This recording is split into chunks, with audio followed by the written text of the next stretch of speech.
ಒಂದು ಕಡೆ ಅನುದಾನ ತಾರತಮ್ಯದ ಫೈಟ್ ರಾಜ್ಯದಲ್ಲಿ ನಡೀತಾ ಇದ್ರೆ ಮತ್ತೊಂದು ಕಡೆ ಕೆಲವು ಇಲಾಖೆಗಳ ನಿರ್ಲಕ್ಷ್ಯದಿಂದ ಜನರ ಹಣ ಪೋಲಾಗ್ತಾ ಇದೆ.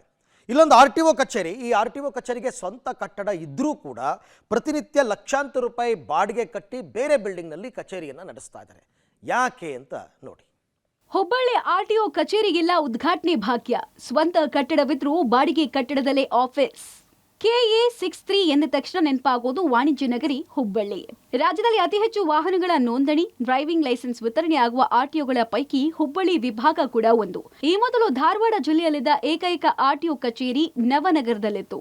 ಜಿಲ್ಲೆಯಲ್ಲಿ ನೋಂದಣಿ ಸಂಖ್ಯೆ ಜಾಸ್ತಿಯಾದ ಹಿನ್ನೆಲೆಯಲ್ಲಿ ಸರ್ಕಾರ ಶೀಘ್ರ ವಿಲೇವಾರಿಗೆ ಹುಬ್ಬಳ್ಳಿ ಹೊರವಲಯದ ಗಬ್ಬೂರು ಬೈಪಾಸ್ನಲ್ಲಿ ಮತ್ತೊಂದು ಆರ್.ಟಿ.ಒ ಕಚೇರಿ ನಿರ್ಮಿಸಿದೆ. ಗಬ್ಬೂರು ಆರ್.ಟಿ.ಒ ಕಚೇರಿಯಲ್ಲಿ ದೊಡ್ಡ ಪ್ರಮಾಣದಲ್ಲಿ ವಾಹನಗಳ ನೋಂದಣಿ ಆಗ್ತಿದೆ. ಆದರೆ ಸ್ವಂತ ಕಟ್ಟಡವನ್ನ ಉದ್ಘಾಟನೆ ಮಾಡದೆ ಬಾಡಿಗೆ ಕಟ್ಟಡಕ್ಕೆ ತಿಂಗಳಿಗೆ 4.83 ಲಕ್ಷ ಬಾಡಿಗೆ ಕಟ್ಟಲಾಗ್ತಾ ಇದೆ. ಭವ್ಯವಾದ ಹೈಟೆಕ್ ಕಟ್ಟಡ ನಿರ್ಮಾಣ ಮಾಡಿದ್ರು ಉದ್ಘಾಟನೆ ಭಾಗ್ಯ ಬಂದಿಲ್ಲ. ಯಾವುದೇ ಮೂಲಭೂತ ಸೌಕರ್ಯ ಇಲ್ಲದೆ ಇದ್ರೂ ನಿತ್ಯ ಸಾವಿರಾರು ಜನಕ್ಕೆ ಸೇವೆ ಒದಗಿಸಲಾಗ್ತಾ ಇದೆ. ಸದ್ಯ ಇರುವ ಖಾಸಗಿ ಸ್ಥಳದ ಬಾಡಿಗೆಯನ್ನ ಸಾರಿಗೆ ಇಲಾಖೆ ಬಾಕಿ ಉಳಿಸಿಕೊಂಡಿದ್ದು ಕಳೆದ ಸೆಪ್ಟೆಂಬರ್ನಿಂದ ಬಾಡಿಗೆ ಕಟ್ಟಿಲ್ಲ ಎನ್ನುವ ಆರೋಪ ಕೂಡ ಕೇಳಿಬರ್ತಿದೆ.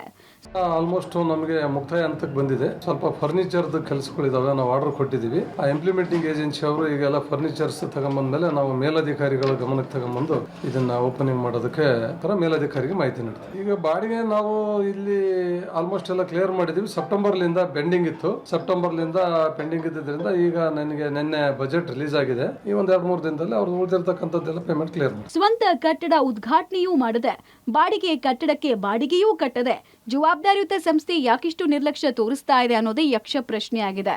Sunil, public TV, Hubballi.